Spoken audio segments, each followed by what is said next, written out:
Habla español? Well, I don't. I know just enough Spanish to get myself in trouble, and not enough to get out. Now, what I do is living history, covering 500 years of Southwest cowboys, all the way from the 1750 Spanish colonial Vaquaro, who invented open-range cattle ranching 300 years before there was an American cowboy. 250 years before there was even a United States. Yeah, he invented it all. And then, in the 1850s, when the Americans started moving into the Southwest, they ran into the Mexican cowboy because they had declared independence from Spain, and they were then Mexican. Now, what you see us wearing here today, both of us, would be right out of about 1840 or 1850 Mexican. If you'll notice, I'm not packing a firearm of any kind. They didn't. There weren't that many of them to begin with, and the few that there were owned by the military. In Mexico, it has always been against the law for the common people to own a gun. Never worked either, did it? No. Well, it probably wouldn't work here either. Anyway, the Mexican cowboy taught the American cowboy everything he knew. The cowboy just didn't learn everything the Mexican knew. No, the Mexican cowboy was a horseman first and a cowman second. The American was a cowman first and a horseman second. The Mexican was the product of a horse-oriented culture.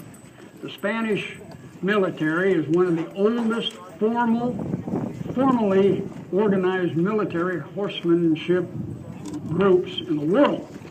Anybody here familiar with the Lipizans, the white stallions from the Spanish riding school in Vienna? All right, now consider. In the early 1500s, when they started coming to this continent, who came with them? It was the Spanish military. Okay?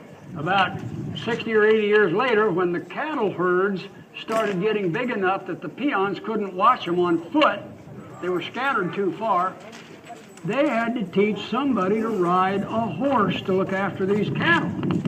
All right? Now, the peons were generally not Spanish. They were converted Native Americans.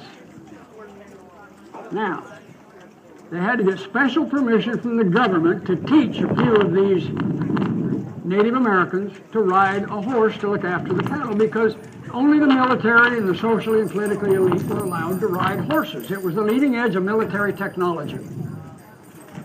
So who are they going to get to teach these guys?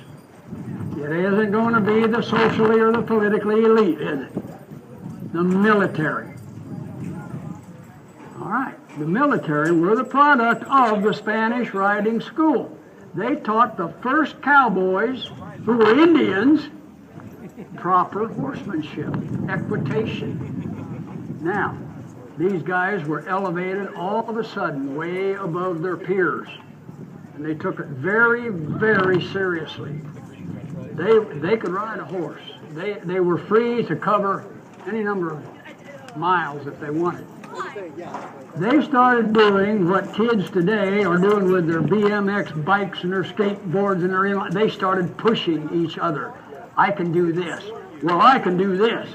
Well, let's try this, and let's try that. And they elevated their horsemanship to a high science. Such a high science that it almost became an art form.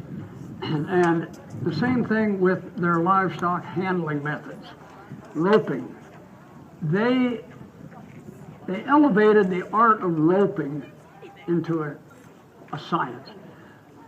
A lot of years ago, when I was showing horses down in Dallas, Texas, at night we would go into the practice arena and play around. We'd work with our horses and socialize.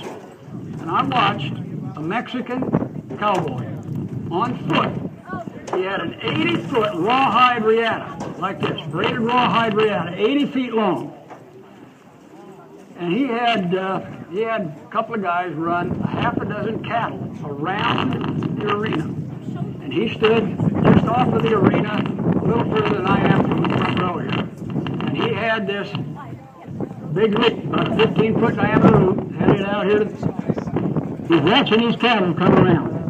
As they came around like this, he takes this rope and he throws it this way. And it went out in this form, not this way, this way. And when it rolled out in front of that lead cow, he gave a twist on the home end of that rope, and the loop went into a figure 8, and the head of the lead cow went through the top of the 8, and both front feet through the bottom of the 8, and he sat down on the rope, and the cow went down tied up. That makes an American roper look pathetic. Yes.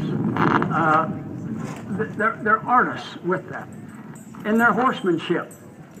When a Vaquaro had a son, the day that son was born, he was put on a horse in front of his father. And every day of his life after that, he was on a horse. When he was 16, 18 years old, he didn't have any idea how much he knew about horses. It was just so much a part of his life. And he didn't know that there were people who didn't know what he knew. And then he runs into the Americans who came from the East. The only horses they knew pulled plows and wagons and livery horses that you rented to go to the next town. Now, when the cowboy said, well, hey, how do you get your horse to do all this? The Mexican, he couldn't explain it in Spanish, let alone English. So the American cowboy misinterpreted much of what he saw. Now, I'm going to do a few little maneuvers here, and I want you to watch and see if you can tell the cues that I'm giving the horse. Now, this guy's trained in the old Spanish tradition.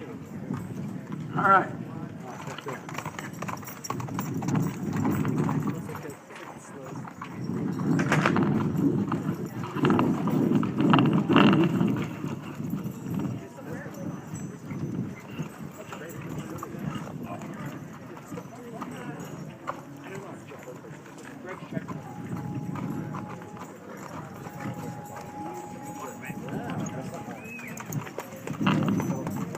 Now, what did you see?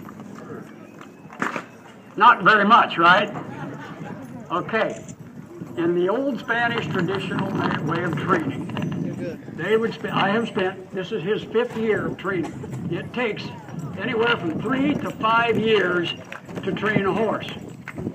And the American rancher wasn't going to give his cowboys that much time.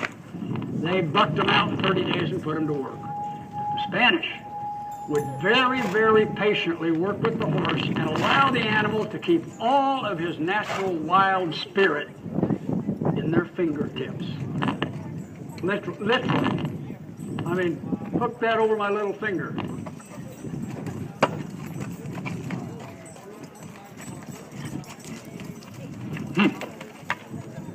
I mean, there's no pulling, hauling, or jerking to it. It's a whole different culture and a different way of doing things.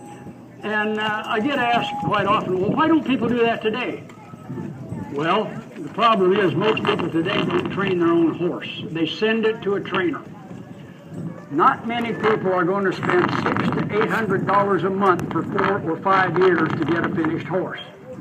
So, not many people do it.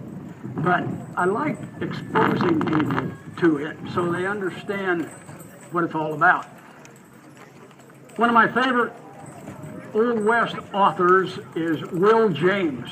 He wrote Smokey the Cow Horse, The Lone Cowboy, The Home Ranch, the Uncle Bill series.